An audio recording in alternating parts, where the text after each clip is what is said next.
Je tiens cependant à souligner que de nombreuses investigations doivent être encore réalisées afin de déterminer avec précision le déroulement des faits, mais aussi comment l'auteur a préparé son crime et de quelles éventuelles complicités il a pu bénéficier. Je veux aussi souligner que ce crime terroriste est le second commis pendant que se déroulent les audiences du procès des attentats du mois de janvier 2015, commencé au début du mois de septembre dernier. Cela confirme le très haut niveau de la menace terroriste islamiste à laquelle nous devons faire face. S'agissant des faits, l'enquête, menée sous l'autorité du parquet antiterroriste, qui s'est saisi le 16 octobre à 18h30, a permis de préciser leur déroulement. Le vendredi 16 octobre à 17h11, la police nationale a été sollicitée par la police municipale d'Éragny-sur-Oise à la suite de la découverte d'un corps sur la voie publique, rue du Buisson-Moineau à Éragny. La police municipale désignait un homme porteur d'une arme de poing comme auteur présumé des faits. Les policiers nationaux identifiaient ce dernier à quelques centaines de mètres de là, rue Roger-Salengro, dans la même commune. À leur vue, l'individu courait dans leur direction en tirant à 5 reprises avec une arme de poing. 3 des policiers ripostaient, ce qui entraînait la chute de l'assaillant. Alors qu'il tentait de se relever et de donner des coups de couteau aux policiers, il était neutralisé par les forces de l'ordre. Son corps présente 9 impacts d'entrée de balle. Un couteau de type poignard, une arme de poing de type airsoft et 5 cartouches de gaz compatibles avec cette arme ont été saisis. L'individu neutralisé était porteur d'un titre de séjour délivré le 4 mars dernier et valable jusqu'en mars 2030 au nom de Abdulak Abouyezidovitch A, né le 12 mars 2002 à Moscou, en Russie. Intéressé, de nationalité russe et d'origine tchétchène, bénéficiait du statut de réfugié et demeurait à Évreux dans l'Eure. Il était inconnu des services de renseignement. Sur un plan judiciaire, il n'a jamais été condamné, tout en étant connu pour des affaires de dégradation de biens publics et de violence en réunion, alors qu'il était encore mineur. Immédiatement après les faits, un message de revendication avait été posté sur un compte Twitter nommé Al-Ansar Tchétchène 270, accompagné d'une photo macabre de la victime et du texte suivant. Au nom d'Allah, le tout miséricordieux, le très miséricordieux, de Abdullah, le serviteur d'Allah, à Macron, le dirigeant des infidèles, j'ai exécuté un de tes chiens de l'enfer qui a osé rabaisser Muhammad.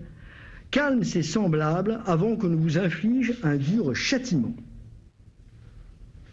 Dans un tweet suivant, le scripteur désignait la victime par son nom.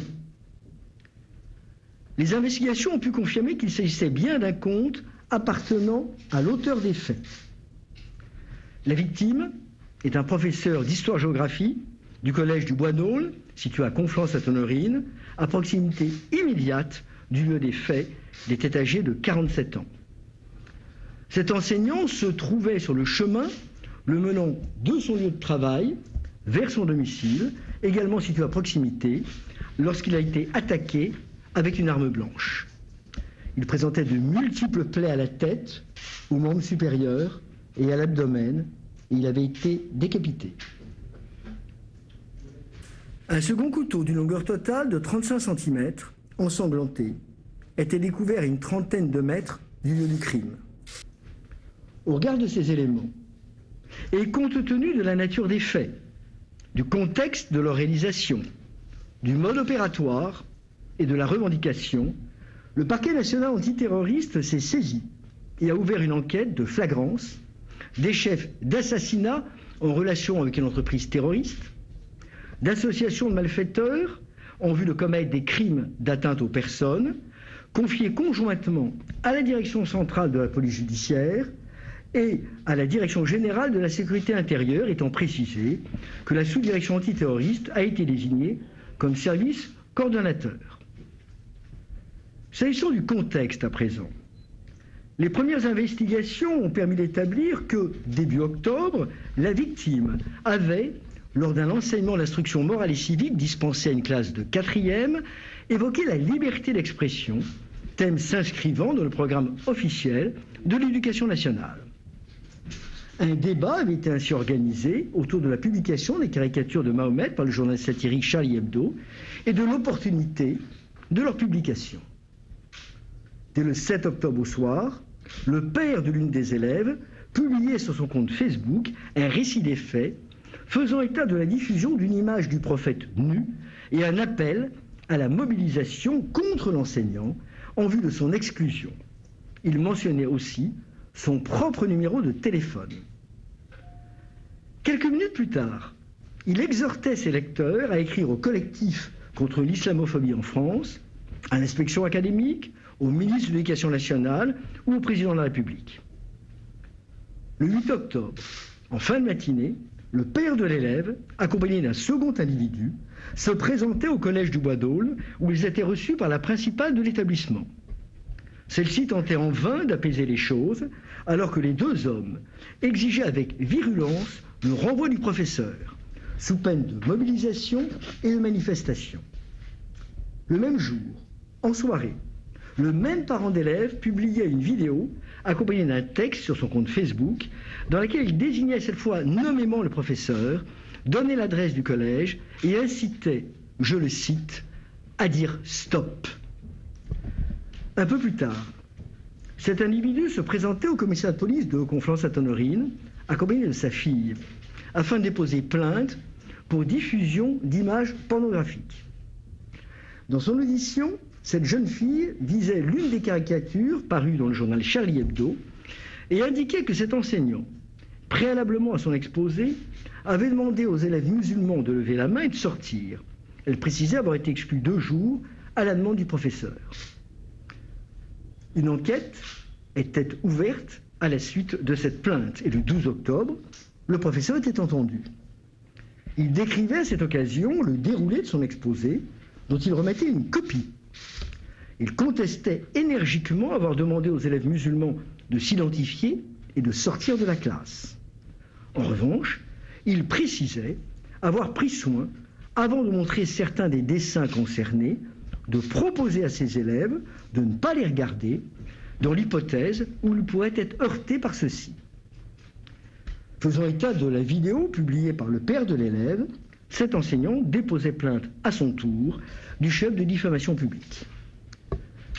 Le support utilisé par le professeur s'articulait autour des contours et limites de la liberté d'expression.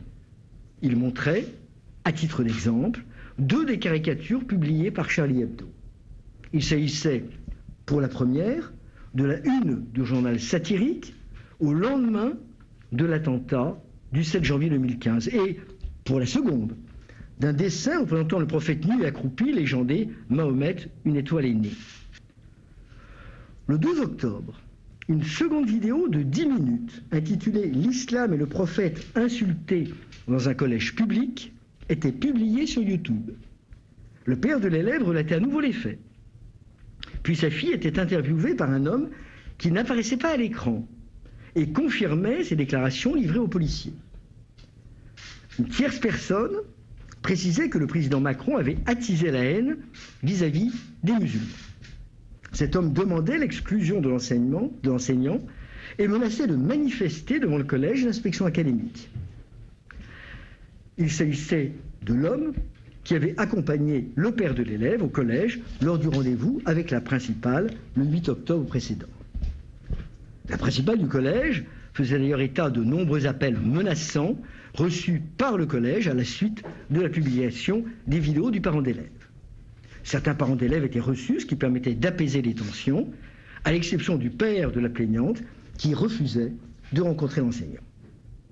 Elle précisait que le renvoi de sa fille était indépendant de l'incident des caricatures, mais lié à des problèmes de comportement et aux multiples retards de la jeune fille. Convoqué pour le 14 octobre au commissariat, le père et sa fille ne se sont pas présentés.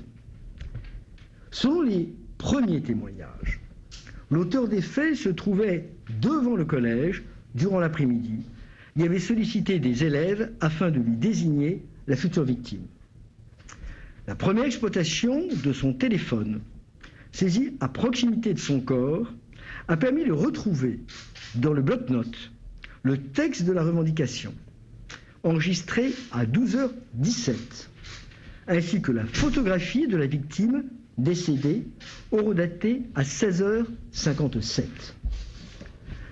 À ce stade des investigations, 9 personnes ont été interpellées et placées en garde à vue. 4 personnes issues de l'entourage familial direct de l'auteur des faits qui ont été placées en garde à vue hier soir. 2 personnes s'étant présentées spontanément en fin de soirée au commissariat d'Évreux et qui ont indiqué avoir été en contact avec l'auteur peu avant les faits. Le père de l'élève plaignante, interpellé ce matin à Chanteloup-les-Vignes, est également actuellement placé en garde à vue.